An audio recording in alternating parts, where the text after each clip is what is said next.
আসসালামু আলাইকুম। প্রিয় দর্শক, অন্য মঞ্চে আলোচনায় আপনাদের সকলকে স্বাগত জানাচ্ছি। সবকিছু ঠিক থাকলে আগামী ২৯শে জুলাই সার্জিও গোর বাংলাদেশ সফরে আসছেন। তার সফরকে কেন্দ্র করে বাংলাদেশ সরকারও এক ধরনের প্রস্তুতি নিচ্ছে। আজকে প্রধানত তার সফরকে কেন্দ্র করেই আলোচনা করব। এর সাথে আরো দুই একটি বিষয় রয়েছে, শেষ পর্যন্ত সাথে থাকবেন। কদিন আগে আমি বলেছিলাম যে বিদেশ সফর সংক্ষিপ্ত করে নির্ধারিত সময়ের আগেই বাংলাদেশে ফিরবেন বাংলাদেশের পররাষ্ট্রমন্ত্রী ডক্টর খলিলুর রহমান। তিনি আজকে খুব ভোরে, মানে কাল রাত ১২টার পরে তিনি ফিরে এসেছেন এবং ফিরে এসেই তিনি ব্যস্ত হয়ে পড়েছেন। কারণ আগামী ২৯শে জুলাই বাংলাদেশ সফরে আসছেন ভারতে মার্কিন রাষ্ট্রদূত এবং মধ্য ও দক্ষিণ এশিয়ায় আমেরিকার প্রেসিডেন্ট ডোনাল্ড ট্রাম্পের বিশেষ দূত সার্জিও গোর। এই সার্জিও গোরের বাংলাদেশ সফর নিয়ে কিন্তু বেশ আলোচনা শুরু হয়ে গেছে। তার ২ দিনের সফরসূচি ইতিমধ্যেই চূড়ান্ত করা হয়েছে। তার মধ্যে রয়েছে তিনি সংখ্যালঘু সম্প্রদায়ের সাথে বসবেন। ৩ এলাকার সংখ্যালঘু সম্প্রদায়ের নেতারা তার সাথে বসবেন। একটি হলো উখিয়া টেকনাফের কাছে, আরেকটি হলো চট্টগ্রাম, আরেকটি হলো সাতক্ষীরা। তিনি প্রধান ৩টি রাজনৈতিক দলের সাথে বৈঠক করবেন। তিনি আওয়ামী লীগের প্রতিনিধি দলের সাথে বৈঠক করবেন, বিএনপির প্রতিনিধি দলের সাথে বৈঠক করবেন এবং জামাত এনসিপি তাদের একসাথে করে তাদের সাথে বৈঠক করবেন। নিঃসন্দেহে বাংলাদেশে একটি ইনক্লুসিভ পলিটিক্যাল এনভায়রনমেন্ট নিয়ে তিনি কথা বলবেন। আওয়ামী লীগের কার্যক্রমের উপরে নিষেধাজ্ঞা এটি তুলে নেওয়া, বাংলাদেশে গণতান্ত্রিক চর্চা, এই বিষয়গুলো নিয়ে তিনি কথা বলবেন। আওয়ামী লীগের প্রতিনিধি দল তার সাথে সরাসরি নাকি ভার্চুয়ালি মিট করবে, এ বিষয়টি এখনো ফাইনাল করা হয়নি। এছাড়া তিনি বাংলাদেশ ব্যাংকের একজন এক্স গভর্নর, একজন প্রাক্তন অথবা বর্তমান বিচারপতি এবং একজন শিক্ষাবিদের সাথে বসবেন। সুশীল সমাজের সাথে তিনি বসবেন। ৩ জন প্রতিনিধির সাথে তিনি বসবেন। তিনি ৫ জন সাংবাদিক প্রতিনিধির সাথে বসবেন। এই সাংবাদিকদের মধ্যে রয়েছেন হত্যা মামলার আসামিরা। ২ দিন তিনি খুব কর্মব্যস্ত সময় কাটাবেন। যদি সব মিটিংগুলো কভার না করতে পারে তাহলে হয়তো তার সফর কয়েক ঘন্টা বাড়তে পারে। এই সফরের খুব গুরুত্বপূর্ণ কিছু বিষয় রয়েছে। এটি একটি স্রেফ কূটনৈতিক সফর নয়, বরং তারেক রহমানের জন্য হয়তো খুব কঠিন কিছু বার্তা নিয়ে আসবেন। ইতিমধ্যেই আমাদের প্রধানমন্ত্রী তারেক রহমান তার বিভিন্ন কার্ড ভিত্তিক কর্মসূচির জন্য কার্ড বাবা উপাধি পেয়েছেন, অনেকেই রসিকতা করে বলেন। তো এবার সার্জিও গোর আমাদের কার্ড বাবা প্রধানমন্ত্রীর জন্য কি কার্ড নিয়ে আসছে। তার এক পকেটে শুনেছি হলুদ কার্ড থাকবে, আর এক পকেটে নাকি লাল কার্ড থাকবে। বাংলাদেশ সরকার, বিশেষ করে তারেক রহমান ক্ষমতায় যাবার পরে পররাষ্ট্র নীতিতে এমন কিছু পদক্ষেপ নিয়েছেন যা আমেরিকাকে ক্ষুব্ধ করেছে।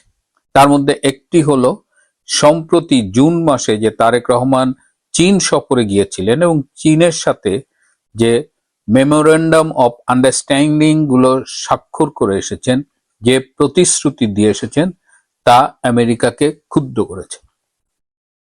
আমেরিকা চায় বাংলাদেশ চায়নার সাথে প্রদত্ত এই প্রতিশ্রুতি, এই সমঝোতা স্মারক, এগুলো সব বাতিল করে দিই।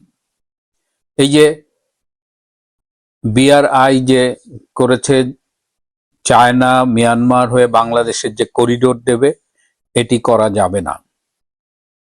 আরো যে মোংলা পোর্টে চীন কাজ করবে, চীনকে অর্থনৈতিক অঞ্চল দেবে, এই সব কিছুতেই আমেরিকার একটি বিশাল না।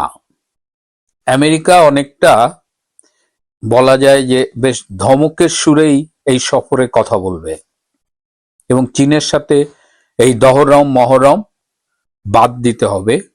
এবং আমেরিকা মনে করে যেহেতু এই বাংলাদেশের রেজিম চেঞ্জে তাদের একটা ভূমিকা রয়েছে এবং বর্তমান সরকার ক্ষমতা আসার পেছনেও তাদের ব্লেসিংস রয়েছে, সুতরাং তাদের কথা শুনতে হবে। যদি তাদের কথা না শোনা হয় তাহলে হলুদ কিংবা লাল কার্ড প্রদর্শিত হতে পারে।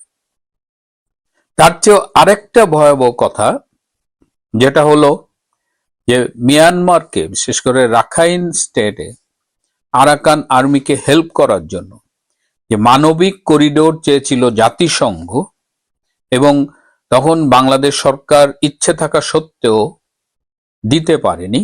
ইনুসের না দিতে পারার কারণ তখন সেনাবাহিনী বেঁকে বসেছিল এবং আমাদের সেনা প্রধান বলেছিল নো ব্লাডি করিডোর।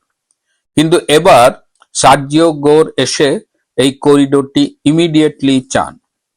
আপনারা জানেন যে এই বাংলাদেশ মিয়ানমার সীমান্তে আরাকান আর্মি কিন্তু ব্যাপক মার খাচ্ছে। তারা যে 2 বছর আগে বেশ এগিয়ে গিয়েছিল, রাখাইন রাজ্যের অনেকখানি দখল করেছিল, সেখানের অধিকাংশ জায়গা থেকে তারা পিছু হটেছে এবং তারা প্রতিদিন মিয়ানমারের জান্তা বাহিনীর হাতে নাকাল হচ্ছেন। তো এই অবস্থায় সার্জিও গোর এসে বাংলাদেশের সরকারকে বলবে যে এই করিডোরটা ইমিডিয়েটলি দিতে হবে, এবং এই করিডোর দেওয়ার পথে কিছুটা জলপথ পড়ে, সেই জলপথে একটা ভাসমান সেতু বসাতে হবে, এবং এই সেতু বসাতে খরচ হবে $1.2 মিলিয়ন, এবং সেটি বাংলাদেশকেই দিতে হবে। জরুরি ভিত্তিতে আমেরিকার থেকে এই ভাসমান সেতু কিনে বসাতে হবে যাতে এই করিডোর ফুললি ফাংশন করতে পারে। এখন তারেক রহমান সরকার কি করবে? এই সব কিছু মেনে নেবে? তারেক রহমান সরকার আবার এই বাংলাদেশ, পাকিস্তান, তুরস্ক এটা একটা সামরিক চুক্তির মতো করার কথা ভাবছে। এই যে আমাদের সেনা প্রধান, তিনি জাস্ট ফিরলেন তুরস্ক থেকে 5 দিনের সফর শেষে, এবং সেখানেও এই বাংলাদেশ, টার্কি, পাকিস্তান একটা মিলিটারি ট্রিটি নিয়ে আলোচনা হয়েছে। এটাও কিন্তু সার্জিও গোর বলবেন স্টপ, এই ট্রিটি বা এই সামরিক সম্পর্কটা আমেরিকা ভালো চোখে দেখছে না। সেটাই বা কি করবেন? অর্থাৎ তারেক রহমান যে পথে হাঁটতে চাচ্ছেন তার সেই পুরনো পাকিস্তান, তুরস্কের পথে আমেরিকা সেই পথে বাদ সাধছে। এমনিতেই তারেক রহমান কিন্তু খুব ভালো নেই। শেখ হাসিনা বাংলাদেশে আসবেন এই ঘোষণা দেওয়ার সাথে সাথেই তার সরকারের ঘুম হারাম হয়ে গেছে। আমি গতকাল এবং পরশুদিন দুটো ভিডিও করেছিলাম বিদায়ী রাষ্ট্রপতি শাহাবুদ্দিন আহমেদ চুপ্পুকে নিয়ে। আমি পরশুদিন বলেছিলাম যে তার পদত্যাগ নিয়ে একটি ষড়যন্ত্র হচ্ছে এবং তিনি পদত্যাগ করতে চান না। আমার দর্শকরা অনেকেই বলেছেন আমি বলেছিলাম যে চুপ্পু পদত্যাগ করবেন না। চুপ্পু পদত্যাগ করতে চাননি, এটা পরশুদিন পর্যন্ত এটা ট্রু। ইভেন গতকাল সকালেও চাননি, কিন্তু হি ওয়াজ ফোর্সড টু রিজাইন। তো অনেকেই খুব নেতিবাচক মন্তব্য করেছেন। আমার নিয়মিত দর্শকরা হয়তো ভাবছেন যে আমি ভুল বলেছি। আমি যে বার্তাটা দিতে চেয়েছি, আমি বলেছি যে আমি অধিকাংশ সময় সংবাদ পর্যালোচনা করি। ঘটনা তো আপনারা নানানভাবেই জানতে পারেন। আমার তো ইউটিউবে এসে ঘটনা সবসময় বলার দরকার নেই, বাট ঘটনার পেছনের ঘটনা। আপনারা অনেকেই বলছেন যে শাহাবুদ্দিন চুপ্পু থাকলেই কি, না থাকলেই কি, সে তো সংসদে গিয়ে আওয়ামী লীগকে ফ্যাসিস্ট বলেছে। মন্ত্রী পরিষদ অ্যাপ্রুভড একটি ভাষণ রাষ্ট্রপতি পাঠ করেছেন, সেই পাঠ নিয়ে আপনাদের অনেক ক্ষোভ, কিন্তু বাংলাদেশের রাষ্ট্রপতি তো সেটা পাঠ করতে সাংবিধানিকভাবে বাধ্য।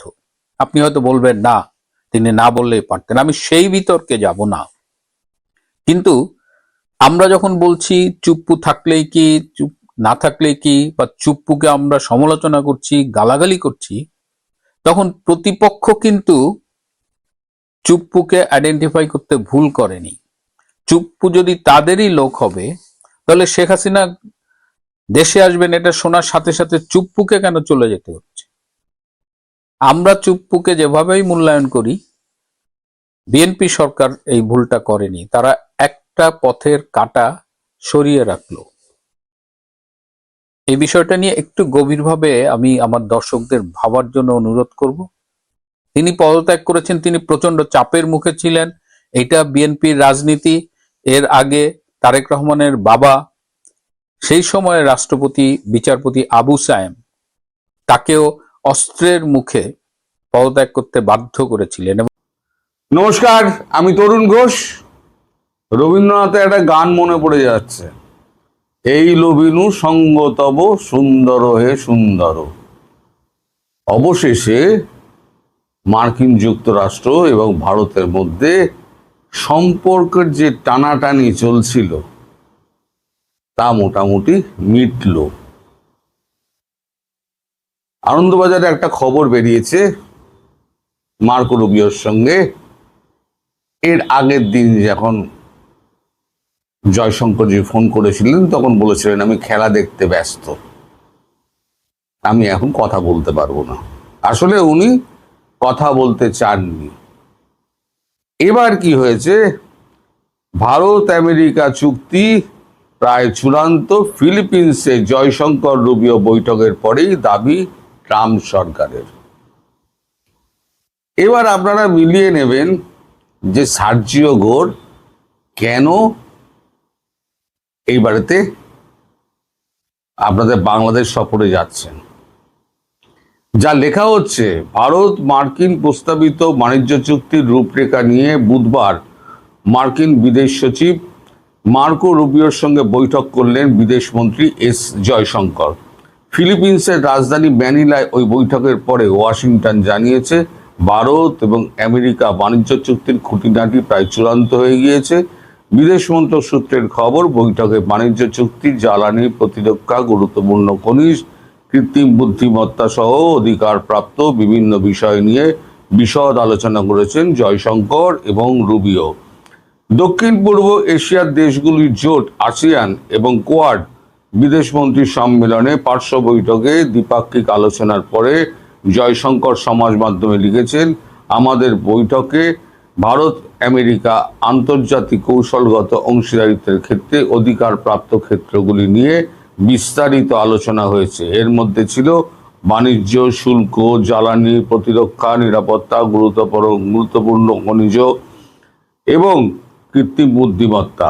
আমরা পারস্পরিক স্বার্থ সংশ্লিষ্ট আঞ্চলিক এবং আন্তর্জাতিক এবং বহুপাক্ষিক বিষয়ে মত বিনিময় করেছি। অন্যদিকে রুবিও এক্সপোস্টে লিখেছেন, আমরা আঞ্চলিক নিরাপত্তা বিষয়ে কোয়াড, বাণিজ্য এবং মার্কিন চুক্তি নিয়ে আলোচনা করেছি। মার্কিন বিদেশ দপ্তর একটি পৃথক বিবৃতিতে লিখেছে, গত বছর প্রেসিডেন্ট ট্রাম্প এবং প্রধানমন্ত্রী মোদির বৈঠকের প্রতিশ্রুতি বাস্তবায়নের অংশ হিসেবে রুবিও এবং জয়শঙ্করের গুরুত্বপূর্ণ প্রতিরক্ষা চুক্তিগুলি চূড়ান্ত করার বিষয়ে আলোচনা করেছেন। দুজনই অন্তর্বর্তীকালীন বাণিজ্য চুক্তি চূড়ান্ত করার গুরুত্বের বিষয়ে একমত হয়েছেন, যা প্রায় চূড়ান্ত হয়ে গিয়েছে। প্রসঙ্গত, ফ্রান্সের অ্যাভে-লে-বা শহরে G7 শীর্ষ বৈঠকে প্রধানমন্ত্রী নরেন্দ্র মোদী এবং মার্কিন প্রেসিডেন্ট ডোনাল্ড ট্রাম্পের বৈঠকের এক মাসেরও বেশি সময় ধরে জয়শঙ্কর এবং রুবিওর কথাবার্তা হলো। গত বছর ফেব্রুয়ারিতে মোদীর ওয়াশিংটন সফরের পর থেকে দুদেশের বাণিজ্য প্রতিনিধি দলের মধ্যে আলোচনা শুরু হয়। শুল্ক ঘিরে জটিলতার মাঝে তা থমকে গিয়েছিল, তারপরে আবার শুরু হয়েছে। এখনো পর্যন্ত বেশ কয়েকটি দফায় দুজনের মধ্যে বৈঠক হয়েছে, এখনো চুক্তির খসড়া চূড়ান্ত হয়নি। তার মানে এবার যেটা বাকি আছে সেটা বলেছে শুধু স্বাক্ষর হওয়াটা বাকি আছে, বাকি সব হয়ে গিয়েছে। এই যে বাংলাদেশ বিষয়ে মার্কিন যুক্তরাষ্ট্রের সঙ্গে ভারতের যে দূরত্বটা তৈরি হয়েছিল, সেই দূরত্বটা না কমানো পর্যন্ত এবং বাংলাদেশ বিষয়ে সদর্থক পদক্ষেপ না নেওয়া পর্যন্ত মার্কিন যুক্তরাষ্ট্রের সঙ্গে কোনো রকম বাণিজ্যিক চুক্তি করবেন না বলে মোদিজি আগেই জানিয়ে দিয়েছিলেন। আমি সেই নিয়ে খবরও করেছিলাম। এখন এই মার্কো রুবিওর সঙ্গে যে কথাবার্তা হলো তাতে পরিষ্কার যে ডোনাল্ড ট্রাম্প এবং মোদিজির সঙ্গে ওই G7 বৈঠক যেটা হয়েছিল তারপরেতে নিজেদের মধ্যে আলোচনা করার পর এইবারেতে দুপক্ষেই ঠিক হয়েছে, মানে আমেরিকার কংগ্রেস এবং ডোনাল্ড ট্রাম্প তার নিজস্ব প্রশাসন দুজনের মধ্যেই ঠিক হয়েছে যে ভারতকে ছাড়া দক্ষিণ পূর্ব এশিয়ায় আমাদের চীনকে রোখা সম্ভব নয়। আর ভারতের স্বার্থ পূরণ মানে একটাই জায়গা, সেটা হচ্ছে প্রথমত ভারতের দক্ষিণ পূর্বে পা রাখবে না, আর দ্বিতীয় হচ্ছে বাংলাদেশে যে রেজিম চেঞ্জ করেছিলেন, এবার আপনাদের দায়িত্ব হচ্ছে সেই রেজিম চেঞ্জকে বদলে আপনারা করুন, না হলে পরে ভারত একাই করে নেবে। এটা স্পষ্ট ভাষায় বলে দেওয়া হয়েছিল। তারপরে নরেন্দ্র মোদীর সঙ্গে ট্রাম্পের আর কোনো কথা হয়নি। মার্কো রুবিও যোগাযোগের একবার চেষ্টা করেছিলেন, কিন্তু মার্কো রুবিওর ফোনও উনি ধরেননি। কিন্তু সাইডলাইন বৈঠক যখন হচ্ছে তখন তো দু দেশের মধ্যে তো বিদেশমন্ত্রীর সঙ্গে দেখা, করমর্দন এবং কথাবার্তা তো হতেই হবে। তখন জয়শঙ্কর সমস্ত প্রস্তাব আবার রিকনসাইল করার কথা বলেন। তখন মার্কো রুবিও বলে, রিকনসাইল করেই আমি আপনার কাছে এসেছি, আমি সেদিনও আপনাকে ফোন করেছিলাম এই রিকনসিলিয়েশনের ব্যাপারটা নিয়ে আলোচনা করার জন্য, এবং আমি ভারতে আসতে চেয়েছিলাম, কিন্তু আপনি ব্যস্ত ছিলেন, ওই জন্য কথা হয়নি। তাই ম্যানিলাতে আজকে আমরা কথা বলে চূড়ান্ত করছি যে বাংলাদেশের বিষয়ে, বাংলাদেশে যে ভুল মার্কিন যুক্তরাষ্ট্র করেছিল, সেই ভুল মার্কিন যুক্তরাষ্ট্র এবং ভারত সম্মিলিতভাবেই এর সমাধান করবে। এবং যে সরকার ছিল সেই সরকারকে আবার পুনঃস্থাপন করার দায়িত্ব মার্কিন যুক্তরাষ্ট্রই নিচ্ছে। এর মধ্যে ভারত যদি সাহায্য করে তাহলে তাকে স্বাগত জানানো হবে। এই হলো গিয়ে মোদ্দা ব্যাপার। তাহলে আমি যেটা বলছিলাম, আগামী 2 মাসের মধ্যে অনেক নাটক হবে। এই নাটকের প্রথম অঙ্কের পর্দাটা উঠল, তাই আমি বললাম সুন্দর হয়ে সুন্দর গানটা আমি মনে করে দিলাম। তো এখন সবকিছু শেষ হবে যখন তারেক রহমানের গদিটি উল্টাবে। এবার মার্কিন যুক্তরাষ্ট্রের চাপ যেটা ঢাকার ওপরে পড়বে সেটা হচ্ছে ব্যাপক চাপ। এই যে সার্জিও গোর যাচ্ছেন, তিনি কি কি বলবেন সে তো গতকালকে আমি ভিডিওতে বিস্তারিত দেখিয়ে দিয়েছি। আমার কথা নয়, এটা হচ্ছে CNN টেলিভিশন, আমেরিকান টেলিভিশন, তাদেরই বক্তব্যটা আমি পুরোটা আপনাদেরকে দেখিয়ে দিয়েছি 2 মিনিট 45 থেকে 53 সেকেন্ডের। সেখানে পরিষ্কার করে দেওয়া হয়েছে যে এই মার্কো রুবিওর সফরের আদ্যপান্ত সমস্ত ব্যাপার স্যাপার। এখন আপনারা দেখুন, নিজেরা বুঝে নিন যে এই বিএনপি সরকার এবং জামায়াত এনসিপি এদের কি হাল হবে। এক তো ভারত এদিকে ঢুকতে দেবে না। আমি একটা কথা বলেছিলাম মনে আছে, যে খুব শীঘ্রই আবার আপনার ট্রাভেল ভিসা বন্ধ হবে, ট্রিটমেন্ট ভিসা বন্ধ হবে। কারণ যখনই এই জিনিসগুলো শুরু হবে না, তখন যাতায়াতগুলো 1 মাস আগে বন্ধ করে দেওয়া হবে। কারণ এখানে আটকে পড়বে, ও ওখানে আটকে পড়বে। এখন যেগুলো দেওয়া হবে হয়তো 7 দিন, 10 দিন, 15 দিনের জন্য দেওয়া হবে। তারপর ভিসা যদি জাম্পিং করে তাহলে পরে তাকে অ্যারেস্ট করে সঙ্গে সঙ্গে জেলে ঢুকিয়ে দেওয়া হবে। এখন প্রত্যেকের ওপরে নজর আছে। অনেকে আসছে না কেন, ভয়ের ছোটে আসছে না, যে কার কোথায় নাম ব্ল্যাকলিস্টেড হয়ে আছে সে তো জানে না। সে এপারে এলো, এসে তাকে ইমিগ্রেশন আটকে দিল এবং একটা বরাবরের মতো একটা ধাপ্পা মেরে দিল, নো এন্ট্রি টু ইন্ডিয়া। তাহলে পরে ভারতবর্ষের যদি প্রবেশাধিকার বন্ধ হয়ে যায়, তাহলে পরে অন্য কোনো রাষ্ট্রে তার প্রবেশাধিকার ঘটবে না। এখন এই দুর্ভাগ্য যাতে না হয়, আমি প্রথমেই সতর্ক করেছিলাম যে প্রত্যেকটা ফুটেজ কিন্তু রয়েছে আমাদের কাছে, সুতরাং আপনারা পালিয়ে যেতে পারবেন না।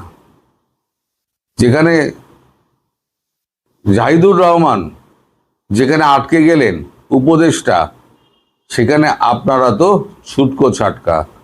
যারা ভারত বিদ্বেষী তাদেরকে ভারত আর সহ্য করবে না, আর ঢুকতেও দেবে না।